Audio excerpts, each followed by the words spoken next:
Assalamualaikum warahmatullahi wabarakatuh. Alhamdulillahi rabbil alamin alladzi amarna an nusliha ma'isyatana linailis sa'adah wa naquma bil wajibat fi ibadatihi wa taqwa.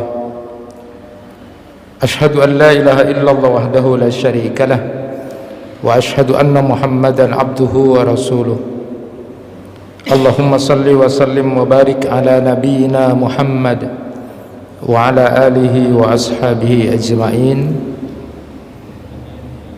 Raditu billahi rabba wa bil islami dina wa bi Muhammadin nabiyya wa rasula. Rabbi israh li sadri wa yassir li amri wa hlul 'uqdatam min lisani yafqahu qawli. Allahumma inni a'udzubika an adilla aw udalla aw azilla aw zalla aw adlima aw udlama aw ajhala aw yajhala alayya. Jamaah yang dirahmati Allah, kajian kita kali ini adalah kajian tentang keutamaan duduknya kita di masjid, belajarnya kita di masjid. Nanti akan kita sampaikan tentang keutamaan duduk di masjid untuk belajar. Namun saya ingin sampaikan, dan ini sudah sering saya sampaikan di beberapa tempat, saya sedikit bercerita tentang cerita dari anak murid saya yang kebetulan bekerja di rumah sakit RSUD itu. Dia pernah bercerita begini, Bapak, ada jenazah COVID yang luar biasa katanya. Dia termasuk tim yang melakukan penyelenggaraan jenazah terhadap yang kena COVID. Dia bilang gini, jenazah yang ke-110 yang tercatat di RSUD Sumeneb itu adalah jenazah yang luar biasa, bagus, bersih, dan itu berbeda dengan jenazah-jenazah COVID yang lainnya. Bapak dan Ibu tidak perlu ngecek ke rumah sakit siapa jenazah yang 110 itu ya. Tidak perlu ngecek. Ini saya cuma ingin cerita saja. Kenapa? Karena saya tertarik dengan inspirasi buku dari Dr. Abdul Khalid bin Abdul Aziz, spesialis jantung di Rumah Sakit Riyadh, Arab Saudi, bersama beberapa dokter yang lain menulis buku yang sering saya ceritakan. Itu adalah Musyahadatut Tabib Al-Qasas Al-Waqi'iyah, persaksian para dokter tentang kematian-kematian orang yang ada di rumah sakit, menjadi sebuah cerita yang luar biasa. Dan kesimpulan dari yang ditulis oleh Dr. Abdul Khalid ini, bahwa kematian seseorang itu ada korelasi yang sangat kuat dengan amal-amal yang dia lakukan selama di dunia. Nah, para dokter ini setiap ada yang mati gitu, yang bagus-bagus yang dicatat, tapi matinya yang bagus. Ada yang matinya bagus itu padahal dia kena sakit yang kanker gitu ya, yang pada waktu sakit sudah jelek, sudah hitam dan segala macam, tapi ketika mau sakaratul maut itu orangnya kembali normal dan bagus. Di beberapa catatan yang saya tulis itu, ada yang karena rajin sholat jamaah, ada yang karena kemudian rajin suka menghatamkan Al-Quran, itu punya amalan-amalan tertentu. Ada yang rajin sholat malam, ada yang rajin puasa Senin Kamis, punya amalan-amalan tertentu. Bahkan ada seorang pemuda yang kemudian matinya itu luar biasa, masih muda, umur 32-an, sambil begini, segar dia matinya, lalu bersyahadat dengan mudah. Setelah ditanyakan sama orang tuanya, kenapa anak bapak ini hebat matinya kok seperti itu, dia kemudian bilang, anak saya itu tidak pernah iri dengki dengan harta orang lain. Itu yang pertama. Kira-kira anak-anak muda sekarang mau begitu enggak? Jadi kalau lihat temannya, sepeda motor, bapaknya lah cu, sepeda motor pak. Jadi kalau ini anak muda ini tidak pernah dia kemudian menyusahkan orang tuanya ketika melihat misalnya teman-temannya dapat ini HP baru segala macam, dia tidak terpengaruh. Dia tidak pernah dengki dengan harta orang lain. Lalu anak muda ini kemudian tidak suka atau tidak senang gibah rasanya orang. Jadi kalau ada rasan-rasan dia izin pergi, tidak mau. Tapi tidak ditampakkan bahwa dia orang baik, dah. Cuma saya ada keperluan itu. Kalau sudah rasan-rasan yang tidak baik atau jelek gitu. Nah ini punya amalan-amalan tertentu. Sehingga ada korelasi itulah yang kemudian saya tertarik juga, tapi tidak mau menulis buku ya. Walaupun saya jadi tertarik sekarang karena dari berbagai macam saya jadi konselor juga itu ada banyak cerita yang luar biasa. Saya kemudian tertarik ke jenazah yang ke-110 ini. Saya datangi keluarganya, ya bertamu, tanya-tanya. Ternyata saya menangkap ada beberapa amal yang luar biasa. Kenapa kemudian anak-anak teman-teman saya yang ada di rumah sakit itu kemudian bercerita itu bagus, luar biasa, sampai kemudian jenazahnya ketika mau dikuburkan kira-kira jam 9 malam itu ya, jam 21:30 mau dikuburkan di pemakaman itu, kami tidak merasakan lelah. Biasanya kami boleh gitu, tapi sekarang kami merasa ada sesuatu yang mengantar kami kemudian dengan penuh kemudahan. Di samping memang menurut pengakuan yang melakukan pemulasaran itu ini agak beda lah, itu cerita dari orang yang memang berkecimpung di situ. Jadi saya datang tanya ke keluarganya, ini cerita-cerita sederhana dan ringan saja. Setelah saya tanya, pertama kata putra putri yang saya coba datangi itu, ada putranya, kalau ibu itu kebetulan perempuan, ibu, jadi potensi besar untuk jadi orang baik juga ibu ya, tidak harus bapak gitu. Walaupun ada hadis yang menyatakan bahwa kebanyakan neraka itu adalah perempuan, tetapi ini jenazahnya seorang perempuan. Nah, ibu itu memang jujur sekali, jujur. Dia mengajarkan kepada kami anak-anaknya selalu jujur. Di depan, di belakang orang dia selalu jujur. Tidak pakai topeng-topengan. Ya, dia jujur sekali. Diajari kami untuk jujur. Dan ini tidak mudah menjadi orang jujur ini. Sampai kemudian ibu ini mengajarkan kami kejujuran. Maka di dalam Al-Quran itu wa kunu ma'as shadiqin. Jadilah kamu orang-orang yang jujur itu.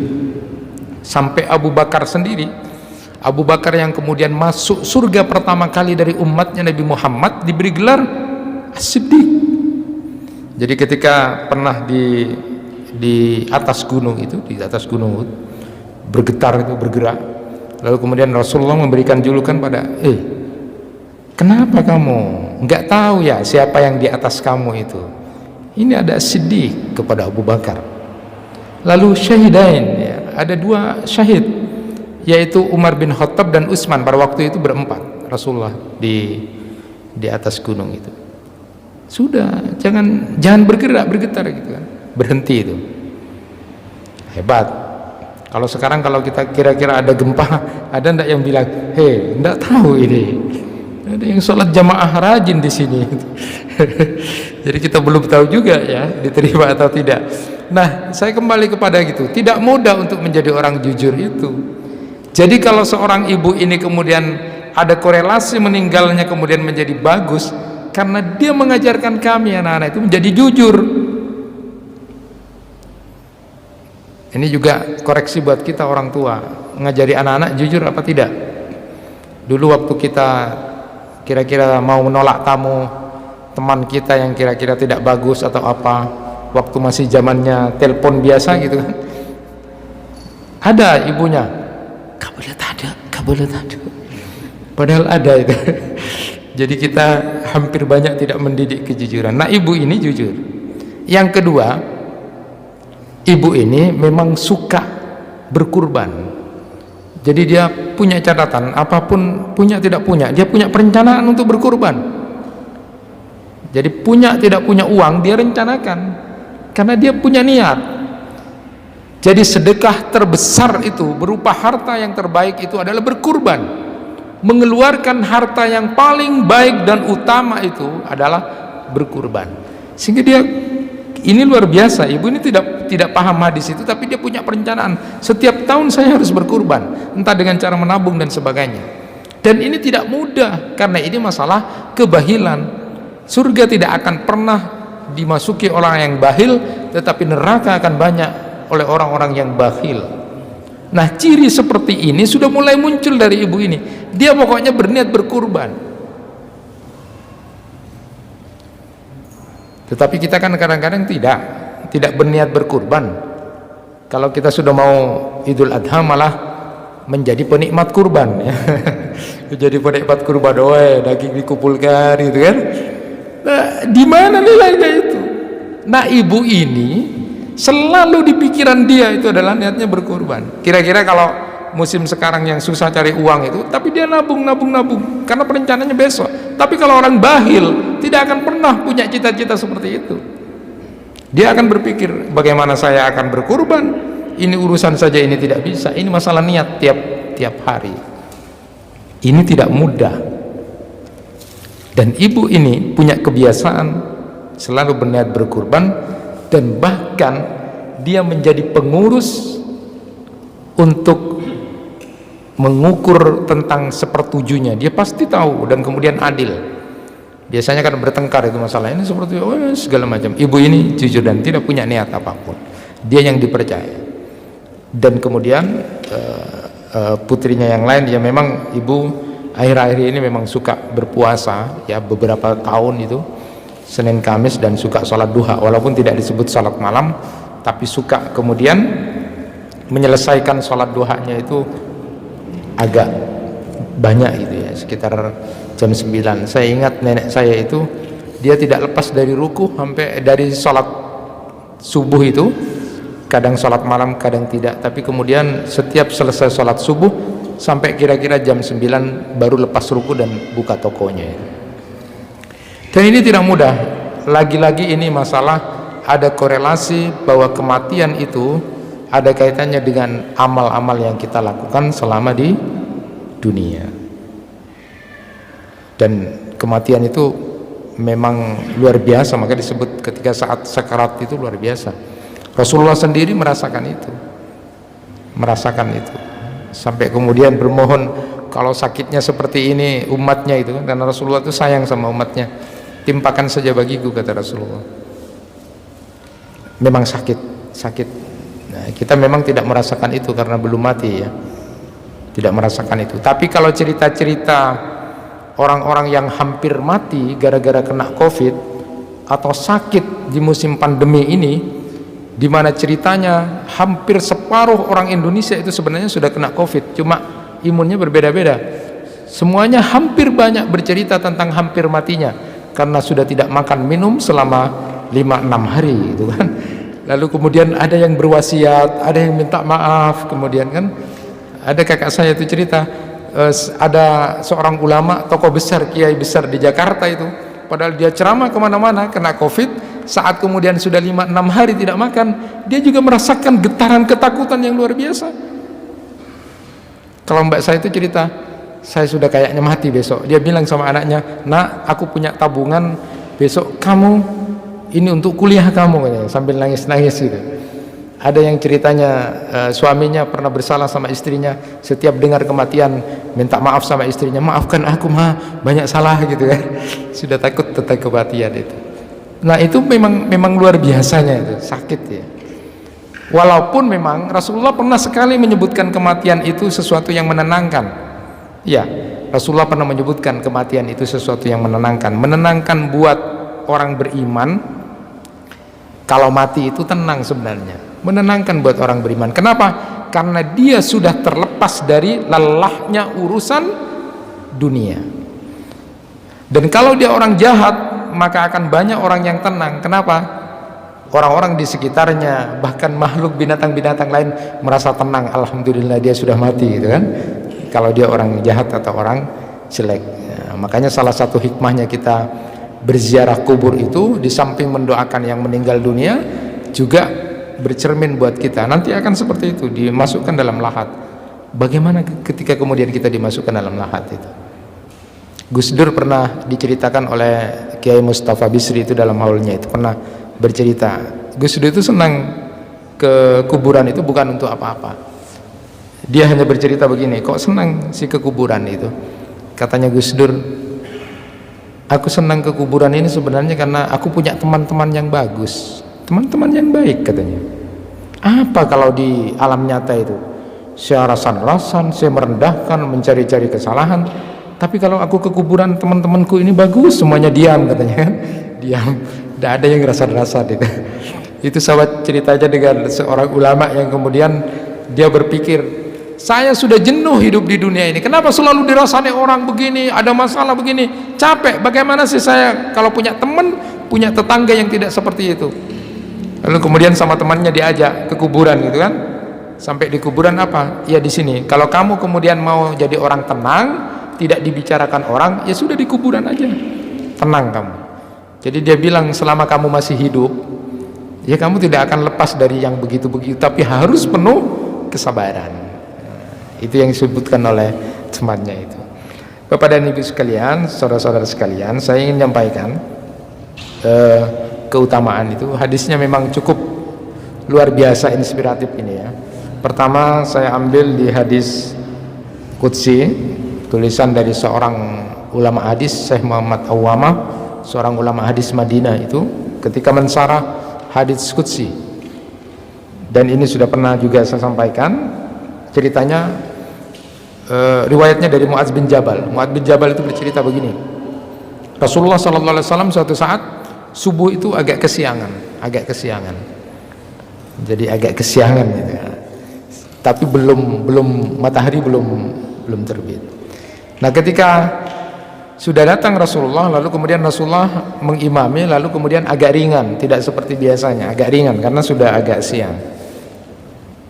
Setelah selesai itu Rasulullah SAW menghadap jamaah, lalu kemudian menyatakan, aku ingin cerita kenapa aku terlambat salat subuhnya kok sampai seperti ini. Rasulullah SAW kemudian bercerita bahwa tadi malam aku mau salat malam, setelah kemudian beberapa rakaat aku tiba-tiba ngantuk, kata Rasulullah, dan ketika ngantuk itu kemudian tertidur. Saat tertidur itulah lalu kemudian aku bermimpi bertemu dengan Allah Subhanahu wa taala, Allah Azza wa Jalla. Ini adalah mimpi yang benar ya, bermimpi ketemu dengan Allah. Kemudian ya Muhammad qultu, kemudian Nabi Muhammad menjawab, labbaik ya Rabb, aku penuhi panggilanmu ya Rabb. Kemudian Allah bertanya, fima yahtasimu al-mala'ul a'la, apa yang diperselisihkan, diperdebatkan, diperbincangkan di kalangan malaikat-malaikat tinggi itu, atau malaikat-malaikat yang dekat dengan Allah itu. Lalu kemudian Rasulullah menjawab, la adri ya Rabb, enggak tahu ya Rabb. Dan itu 3 kali ditanyakan oleh Allah kepada Nabi Muhammad, menjawab 3 kali tidak tahu.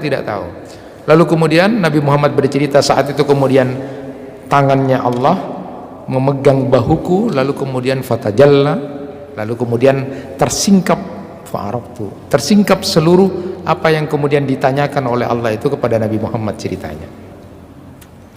Lalu kembali Allah Subhanahu wa taala bertanya, fima yahtasimu al-mala'ul a'la, apa yang diperdebatkan dan diperbincangkan oleh malaikat-malaikat itu ya, malaikat-malaikat yang dekat dengan Allah, apa yang diperdebatkan, apa yang diperselisihkan. Lalu Rasulullah menjawab, karena sudah tahu, tersingkap semua, fil kaffara, tentang pengguguran dosa-dosa. Lalu kemudian Allah bertanya kepada Nabi Muhammad, wa mahunna, apa itu? Beliau lalu menjawab, masyul aqdam ilal jama'at wal julus fil masajid ba'da salawat wa isbagul wudu fil makruha. Di antara penggugur dosa-dosa itu yang diperdebatkan, diperselisihkan, diperbincangkan di kalangan malaikat yang dekat dengan Allah itu adalah yang pertama adalah masyul aqdam ilal jamaat, jalannya ke masjid untuk melakukan sholat jamaah. Maka setiap langkah itu akan diberikan satu kebaikan, dihapus satu kesalahan, lalu kemudian diangkat derajatnya. Apa sih yang diperselisihkan oleh malaikat? Ada ulama menyatakan yang diperselisihkan itu seberapa pantas amal ini menjadi amal yang luar biasa, lalu kemudian seberapa kemudian menaikkan derajat itu yang diperdebatkan oleh para malaikat. Jadi orang yang jalan ke masjid itu untuk melaksanakan sholat jamaah. Yang kedua disebutkan adalah wal julus, duduk-duduk fil masajid ba'da salawat, duduk-duduk di masjid menunggu kemudian melaksanakan sholat berikutnya setelah dia sholat. Dan saya pernah nyampaikan itu, waktu yang sangat memungkinkan untuk kita bisa dianggap punya nilai seperti orang yang ribat menjaga perbatasan perang. Orang jihad itu kan amal yang utama, dan orang-orang yang kemudian menjaga waktu sholat berikutnya sama dengan ribat, menjaga di perbatasan perang. Hebat itu ya. Jadi bapak-bapak yang sangat memungkinkan waktunya adalah sholat maghrib ke sholat isya. Karena kalau dari subuh ke duhur, palang gitu ya, palang ta'alako. Kalau dari duhur ke asar juga begitu, waktu istirahat. Lalu kemudian waktu dari asar ke maghrib itu juga begitu. Lalu apalagi waktu subuh, waktu isya ke subuh itu sangat tidak mungkin, susah. Kenapa tidak mungkin? Bahkan cerita yang saya sampaikan kemarin itu, ketika Rasulullah SAW sudah mempersaudarakan antara Salman dan Abu Darda itu, dipersaudarakan, ternyata yang namanya Abu Darda ini padahal istrinya cantik itu, istrinya cantik. Salman ini kemudian ketika bertamu kepada Abu Darda, lalu kemudian melihat istrinya Abu Darda ini mubaddilah itu pakai pakaian kerja terus, bahasa kalau sekarang itu pakai daster halako terus gitu kan. Terus kemudian sama Salman ditanya, kenapa kok pakai baju gitu terus gitu, kayak kerja terus. Terus dijawab, saudaramu itu, karena sudah dipersaudarakan oleh Rasulullah, saudaramu itu Abu Darda itu sudah tidak mau dunia, jadi dia mau jadi orang sufi gitu kan, pokoknya untuk akhirat terus, sampai sama aku saja tidak direken gitu kan. Eman-eman sekali gitu kan Abu Darda itu. Lalu kemudian Salman yang paham itu, oh begitu ya, begitu ya, sudah paham dia. Lalu kemudian Abu Darda ini ketika sudah sore gitu, waktunya makan gitu, lalu kemudian dia ngasih makanan itu sama Abu Darda kepada Salman, makan, aku sedang puasa. Tapi apa jawab Salman? Aku nggak mau makan makananmu kalau kamu nggak ikut makan. Wes makan ayo bareng gitu. Akhirnya buka puasa dia, buka puasa. Nah, terus habis isya begitu juga. Habis isya itu, lalu kemudian ngajak Salman, ayo sholat. Apa sholat? Tidur dulu, tidur dulu katanya. Ayo tidur sana sama istrimu kan. Istrinya ditinggalin terus itu, tak ereken. Salah itu. Dari mau jadi sufi lalu istrinya tidak direken, tidak dirawat, salah itu. Di 2/3 malam kemudian Abu Darda datang lagi, ayo sholat. Tidur dulu katanya Salman, tidur lagi sama istrinya itu. Baru di 1/3 malam terakhir itu ketika ngajak sholat malam. Lalu kemudian Salman menyatakan, Allah itu punya hak, keluarga kamu juga punya hak, tubuh kamu juga punya hak, maka berikan hak itu secara proporsional. Lalu kemudian ketika cerita itu disampaikan kepada Rasulullah, Salman benar. Artinya jangan kemudian mau jadi punya pahala besar penggugur dosa, kan ini penggugur dosa yang luar biasa, sampai diperbincangkan di Malaul A'la itu, di malaikat-malaikat yang dekat dengan Allah itu diperbincangkan dari saking tingginya nilai pahala dan derajat bagi orang-orang yang kemudian bisa intidarus sholah ini, menunggu sholat pada saat itu, karena Allah membanggakan kepada makhluk yang tuh hambaku hebat, baru sholat mau nunggu sholat lagi. Cerita ini, semangat beramal ini saya sampaikan karena salah seorang tokoh pimpinan di Muhammadiyah itu di Jawa Timur, Allahumma firlahu, salah seorang ulama yang luar biasa. Beliau itu ketika saya telepon karena saya punya keperluan bertanya tentang masalah fikih itu, beliau kemudian diterima telepon itu oleh keluarganya pas habis maghrib. Saya pikir habis maghrib pulang gitu, ternyata dia bilang bapak ada di masjid. Karena saya butuh, besoknya saya telepon lagi habis maghrib, ternyata bapak di masjid. Jadi bapak sudah selama kurang lebih 3 tahun ini punya kebiasaan sehabis sholat maghrib sampai sholat isya itu tidak bisa diganggu di masjid berzikir atau ngaji. Nah ini luar biasa, ini juga amalan yang bisa kita lakukan sehingga kemudian ada korelasi tentang kematian kita dengan satu amalan yang barangkali diterima oleh Allah. Jangan pernah meremehkan amal sekecil apapun, karena bisa jadi justru masuknya kita ke surga dengan amal yang seperti itu. Dan jangan bangga dengan amal yang sangat besar dan wah luar biasa, karena bisa jadi justru itu menjadi sebuah keujuban dan riya, dan bahkan akan dilaknat Allah karena kita menjadi orang yang terlalu percaya diri, bangga dengan amal itu. Maka kalau di dalam hadis disebutkan ada orang yang masuk surga hanya gara-gara membuang kotoran, membuang sesuatu yang mengganggu di jalan. Ada orang yang cuma menolong kucing, itu karena keikhlasan dan keluar biasaan. Tapi banyak catatan-catatan amal di akhirat yang itu kelihatannya besar tetapi kemudian terhapus dan tidak ada. Hati-hati. Oleh karena itu, amalan-amalan sekecil ini pun kayaknya kecil. Bapak dan ibu mau duduk di masjid menunggu waktu salat berikutnya, itu adalah termasuk amalan yang luar biasa. Bahkan seperti menjaga di perbatasan perang. Jadi datang ke masjid untuk berjamaah, lalu kemudian ada kesempatan untuk menunggu waktu sholat berikutnya, lalu isbagul wudu fil makruhat, menyempurnakan wudu di waktu-waktu yang tidak nyaman karena dingin misalnya, tapi dia tetap sempurnakan. Hanya jangan seperti kantong bocor yang pernah saya sebutkan. Ada seorang ulama menyatakan kita boleh meniru Rasulullah isbagul wudu, tapi jangan kemudian berboros-boros dengan air walaupun air itu ada banyak. Ini masalah sikap dan perilaku. Itulah kemudian penilaian Allah kepada kita dengan ahsanu amala, itu yang terbaik amalnya.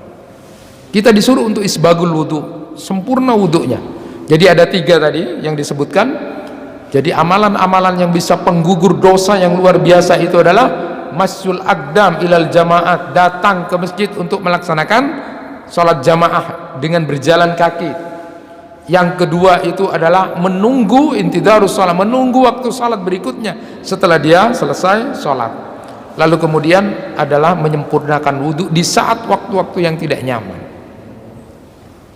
Dan berikutnya adalah ketika Allah bertanya summa fim, lalu kemudian tentang apa lagi yang namanya al-makruhat itu disebutkan oleh Rasulullah sallallahu alaihi wasallam, it'amut ta'am walinul kalam wassalatu billaili wan nasu niyam. Jadi ngasih makan orang, lalu kemudian kalau berbicara santun, lemah lembut, lalu kemudian dia sholat malam di saat orang-orang pada tidur. Nah, ini Bapak dan Ibu yang dirahmati Allah, hadis yang pertama tadi sudah saya sebutkan.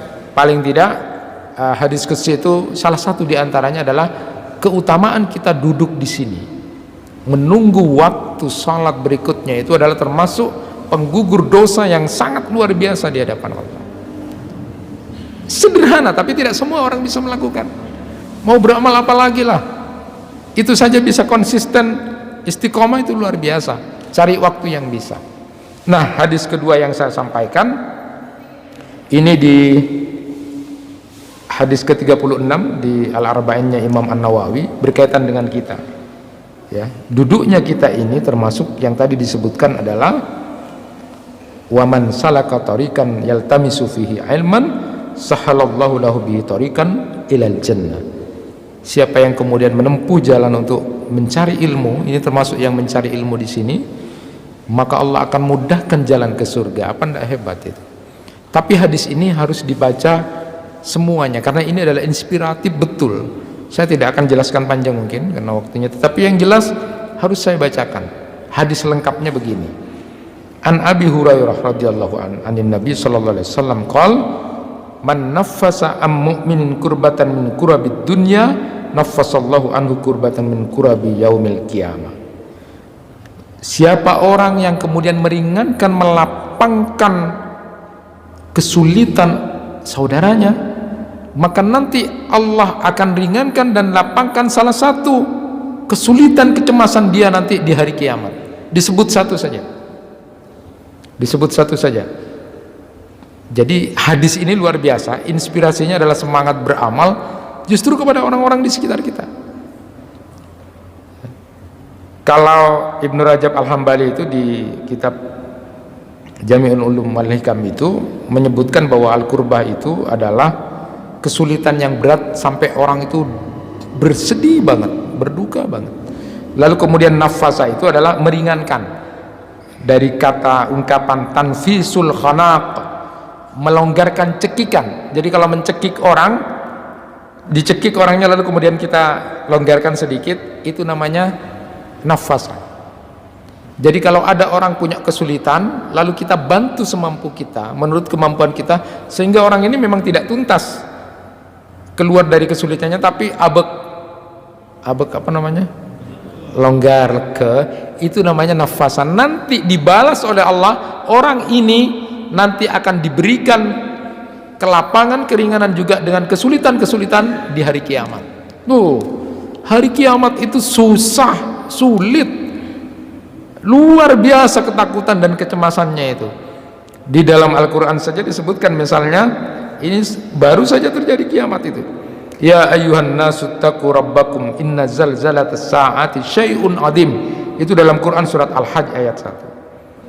Jadi syai'un adim itu sampai apa diantaranya disebutkan, yauma tarawna tadhulu kullu murdiatin amma arda'at. Semua perempuan yang menyusui anaknya pada waktu itu kemudian lalai, ditinggalkan. Padahal tidak ada seorang ibu yang kemudian tidak sayang sama anaknya, ditinggalkan. Wa tad'u kullu dzati hamlin hamlaha, yang hamil itu keguguran semuanya.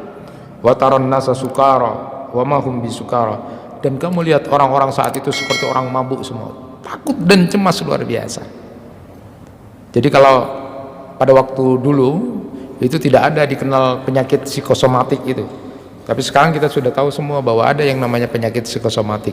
Jadi keadaan ketakutan, kecemasan itu membuat fisik kita menjadi berubah dan sakit ya. Karena pikiran, karena kekalutan, kecemasan. Tapi jangan seperti teman saya cerita begini katanya, di masa pandemi itu dia datang ke dokter, dia tanya, dok, sebenarnya orang sakit itu kenapa sih? Dia jawab, orang sakit itu sebenarnya ada dua, karena pikiran atau karena tidak punya uang. Oh begitu ya dok ya. Terus teman saya itu bilang sama dokternya, dok kalau begitu saya tidak usah dikasih resep dok, saya dikasih yang kedua saja obatnya katanya, minta uang sama dokternya. Terus dokternya bilang, Peter juga kamu katanya, Peter juga kamu. Jadi kan tidak usah diresep, tidak usah diperiksa-periksa, sudah kasih uang saya sembuh dok katanya. Jadi kegiatan seperti itu. Jadi luar biasa kiamat itu, sungguh sangat luar biasa. Dan bahkan digambarkan di dalam hadis, saya langsung gambarkan saja. Nanti semua orang yang awal, mulai dari Nabi Adam sampai Nabi Muhammad, umatnya semuanya dikumpulkan dalam satu padang. Semua orang pada takut, cemas, takut. Bahkan ketika matahari sudah didekatkan itu, semua cemas dan takut itu. Ini diantara kesulitan-kesulitan di hari kiamat.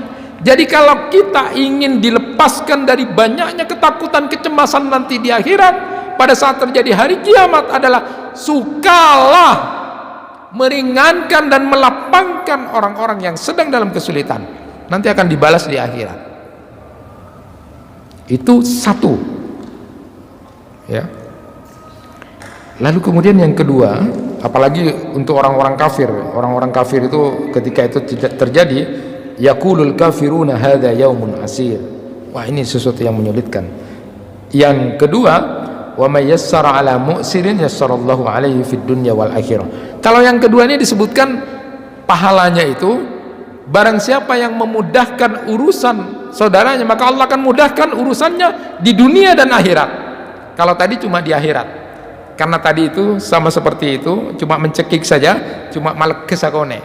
Tapi kalau memudahkan itu, sudah mengeluarkan dari masalah lalu memberi kebaikan, itu hebatnya. Maka akan dibalas oleh Allah. Siapa yang suka memudahkan urusan saudaranya, maka Allah akan mudahkan urusannya nanti di dunia dan akhirat. Itu hebatnya itu. Kalau di birokrasi kan kadang-kadang tidak. Kalau bisa dipersulit, kenapa dipermudah kan? Persulit saja, nanti kan bisa kita ambil dikit-dikit dipajakan upeti gitu kan. Nah, ini sudah keluar menyimpang. Bagi orang yang berpikir tentang urusan akhirat, siapa yang memudahkan urusan saudaranya, maka Allah akan mudahkan urusannya di dunia dan akhirat. Bisa dengan harta, bisa dengan fisik, dengan apapun kita mudahkan. Terutama masalah harta itu disebutkan di dalam banyak ayat Al-Quran dan hadis Rasulullah SAW. Di antaranya memudahkan urusan orang lain itu, kalau ada orang yang memang butuh, sedangkan kita ada, bantu dia. Karena itu adalah pinjaman yang baik pada Allah. Jadi pinjaman yang baik kepada Allah yang nanti akan dilipat gandakan. Kalau ada orang yang punya hutang, lalu kita tahu betul-betul bahwa orang ini sedang tidak bisa membayar, maka mudahkan dia dengan jalan, sudah, aku beri kelonggaran. Akan lebih bagus lagi yang ketiga, aku hapus hutangmu. Wah, hebat tuh. Nah, hebat. Nah, ini ada ceritanya. Dulu di zaman Rasulullah itu ada orang yang kemudian, diceritakan oleh Rasulullah SAW, ada orang yang kemudian di Bani Israel itu, kana tajirun yudayinun nas fa idza ra'a mu'siran qala li sibyanihi tajawazu anhu la'allahu ay yatajawaza anna fa tajawazallahu anhu. Ada orang yang suka menghutangi, lalu kemudian ketika sudah menghutangi itu, lalu kemudian dia kalau tidak bisa bayar, sudah gugurkan, tidak usah dicatat. Mudah-mudahan dengan cara memberikan penghapusan hutang ini akan bisa menggugurkan dosa-dosa kita. Ini selesaikan aja dikit ya. Kemudian yang ketiga, waman satara musliman satarahullahu fid dunya wal akhirah. Ini lagi, siapa orang yang menutup aib saudaranya, maka Allah akan menutup aib-aibnya di dunia dan akhirat. Kita kan justru sebaliknya, senang kalau ada berita jelek lalu kemudian kita kabar-kabarkan. Nah, itu yang salah. Padahal di dalam Al-Quran itu bukan perkara kecil itu. Belajar dari hadisul ifki itu kata Allah bukan perkara kecil. Orang yang suka menyebarkan itu adalah perkara besar yang nanti akan diadab oleh Allah. Dan buat orang-orang yang kena fitnah seperti ini atau kena bulian seperti ini, sabar kata Allah. Ini kan luar biasa. Tidak saya jelaskan panjang sudah. Kemudian wallahu fi aunil abdi maka al abdu fi auni akhi. Allah akan menolong seorang hamba selama dia kemudian mau suka menolong orang lain. Dan itu disebutkan di dalam hadis marfu itu, afdalul a'mal idkhalus surur 'alal mu'min. Amal yang utama itu adalah memasukkan kebahagiaan kepada hatinya orang. Saya sering menyampaikan itu dengan bahasa saya, kalau ingin bahagia, sukalah bahagiakan orang lain. Kalau ingin kau senang, maka sukalah menyenangkan orang lain. Jangan sebaliknya. Karena itu adalah amal. Ada yang menarik ketika Abu Bakar sudah menjadi khalifah, beliau suka memeras susu kambing untuk diberikan kepada orang-orang, termasuk janda-janda itu. Lalu ketika sudah jadi khalifah, perempuan-perempuan bilang, aduh ini gimana ini, sudah jadi khalifah tidak mungkin mau memeras susu kambing lagi gitu. Tapi apa yang terjadi? Abu Bakar justru menyatakan, justru aku akan tambah untuk melakukan itu. Ada pejabat yang seperti itu sekarang. Onda ketika sudah jadi pejabat kadang-kadang tidak nyapa lagi sama temannya. Lain sekarang ya. Jadi apa? Abu Bakar itu tidak seperti itu. Wallahu fi aunil abdi maka al abdu fi auni akhi. Baru berubah. Beliau itu punya kebiasaan Bapak-bapak kalau mau niru enggak apa-apa. Umar bin Khattab itu selalu lihat janda-janda yang sudah tua, yang kira-kira tidak bisa, didatangi, dibantu semua keperluannya. Sampai itu pernah ada Talha kemudian datang mau ngecek itu apa yang dilakukan Umar itu, kan ada jeleknya juga. Terus dicek, tadi Umar tadi yang kesini ngapain? Yaitu orang yang suka bantu aku memberi itu. Lalu dia mengatakan, kamu dimarahi ibumu wahai Talha. Apa yang salah dengan Umar? Itu yang dilakukan. Saat menjadi khalifah pun Umar seperti itu. Bahkan ada orang Mujahid rahimahullah itu ingin membantu Ibnu Umar, karena Ibnu Umar itu adalah salah satu sahabat Nabi. Mau dibantu dia dalam sebuah safar, ternyata terbalik, justru Ibnu Umar lah yang suka melayani Mujahid. Kira-kira bapak gimana? Minta dilayani atau dilayani? Semuanya minta engkau ya tidak ada seperti itu. Wallahu fi aunil abdi maka al abdu fi auni. Luar biasa. Wa man salaka tariqan yaltamis fi ilman sahalallahu lahu bi tariqan ilal jannah. Siapa yang berada dalam posisi mencari ilmu, Allah akan mudahkan ke surga. Tapi nanti kita akan bahas khusus ini, kan ini adalah kajian tentang eskatologi. Sekarang ini dalam kajian-kajian keislaman salah satu diantaranya adalah eskatologi, berbicara tentang akhir zaman. Di Solo itu teman-teman Abu Fatihah Al-Adnan itu banyak yang menulis tentang hadis-hadis akhir zaman. Ada 400 hadis dikaji itu, mulai dari nanti Imam Mahdi gimana, Dajjal, Ya'juj wa Ma'juj dan semuanya itu. Tapi kalau metodologisnya salah, ini bisa berbahaya. Makanya perlu studi Islam yang baik itu. Karena pernah kejadian 1970, karena nanti akan ada Imam Mahdi, ada seorang paman yang membaiat ponakannya yang memang alim dan bagus untuk menjadi Imam Mahdi, untuk menyerang Arab pada waktu itu. Ya tentu berperang sama orang Arab. Nah, siapa yang menentukan itu? Maka harus ada metodologis. Kapan Imam Mahdi itu? Ya gitu. Sekarang kan begitu. Sekarang kan orang siap-siap, nanti suatu saat perang, ya kapan? Siapa yang menentukan? Maka harus ada studi Islam yang baik. Karena orang yang belajar ilmu tanpa kemudian dipahami dengan benar akan berbahaya, semangatnya menjadi salah. Dan yang terakhir disebutkan, wa ma jalasa qaumun fi baitin min buyutillah yatluna kitaballah wa yatadarasunahu bainahum illa nazalat alaihimus sakinah wa ghasyiyatum ar-rahmah wa hafatumul malaika wa dzakarahumullahu fi man inna. Tidaklah suatu kaum duduk di satu rumah di antara rumah-rumah Allah, dia membaca kitab Allah, saling mempelajarinya di antara mereka, kecuali akan diturunkan ketenangan, lalu kemudian akan diliputi dengan rahmat dan kasih sayang Allah, lalu para malaikat akan mengelilingi dia sebagai sebuah penghormatan kepada dia, lalu Allah akan menyebut-nyebut dia, membanggakan dia di hadapan para makhluknya. Wa man bata'a bihi amaluhu lam yusri bihi nasabu. Siapa orang yang kemudian tidak melakukan, membuat amalnya lambat, tidak beramal, maka nasabnya, keturunannya tidak bisa mempercepat itu. Mentang-mentang dia keturunan seorang ini, lalu dia tidak beramal, tidak ada gunanya. Inilah semangat beramal yang ternyata dalam kehidupan kita berpengaruh besar terhadap apa yang menjadi akhir hidup kita. Jadi sakaratul maut kita, kematian kita punya korelasi penting dengan apa yang kita lakukan selama di dunia. Maka lakukanlah kebiasaan-kebiasaan semangat beramal sekecil apapun, termasuk menolong, membantu, menutup aib saudara kita, meringankan dan melapangkan masalah-masalah saudara kita yang hati kita kadang-kadang tidak sesederhana itu untuk menjalankan. Bagi yang percaya dengan apa yang disampaikan Rasulullah, akan diberikan balasan di dunia maupun akhirat. Lakukanlah itu. Semoga kita termasuk hamba-hamba Allah yang selalu diberikan hidayah, taufik, kekuatan untuk melaksanakan apa yang kita pahami. Itu yang bisa disampaikan, kurang lebihnya mohon maaf. Subhanakallahumma wa bihamdika asyhadu an la ilaha illa anta astaghfiruka wa atubu ilaik. Wassalamualaikum warahmatullahi wabarakatuh.